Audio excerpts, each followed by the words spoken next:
Okey,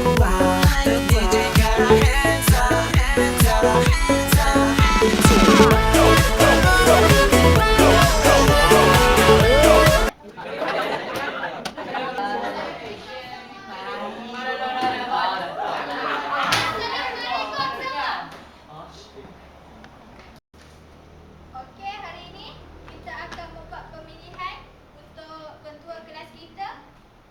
Siapa kat sini ada cadangan? Saya, cikgu. Saya cadangkan Yusuf Anasta Paula jadi ketua, cikgu.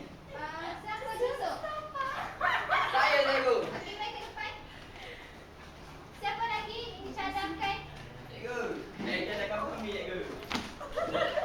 Fahmi, sila ke depan.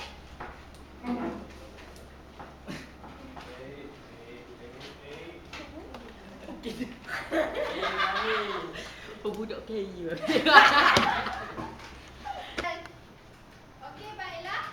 Siapa akan sokong Yusuf sebagai ketua kelas kita? Okey,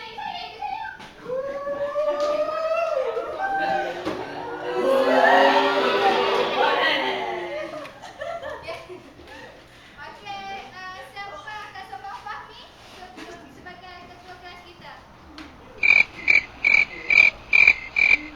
Lepas undian yang telah dibuat, kita lantik Yusuf sebagai ketua kelas kita semua. Okey? Okey. Okey, setakat sini sahaja. Terima kasih semua. Terima kasih, Cikgu.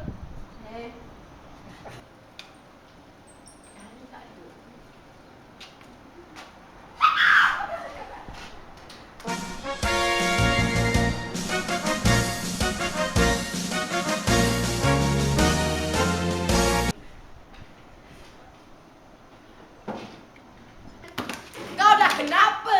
Aku bersin je. Kau tahu tak, kau tak layak nak jadi ketua. Menyesal je dia diundi kau. Aku boleh buat apa saja. Aku kan ketua.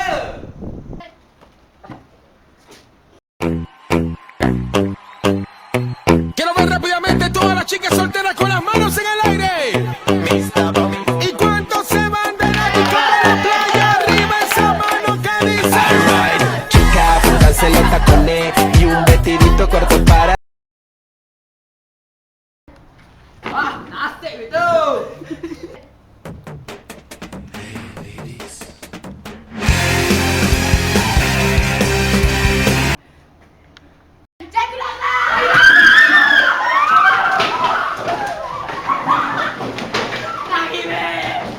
Apa yang korang semua buat ni?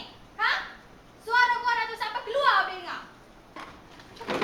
Saya tahu siapa buat, cikgu. Asro yang buat. Semua ini fitnah manusia, cikgu. Yusuf yang bersalah. Dasar munafik.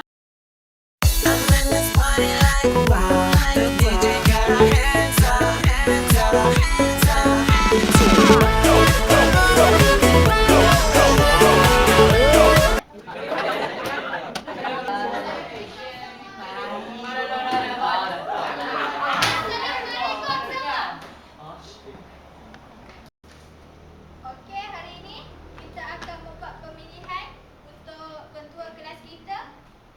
Siapa kat sini ada cadangan? Saya, cikgu. Saya cadangkan Yusuf Anasta Paula jadi ketua, cikgu. Siapa Yusuf?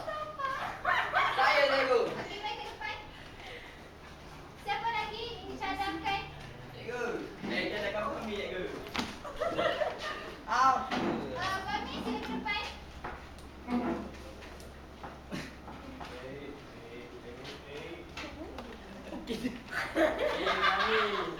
Budak kaya.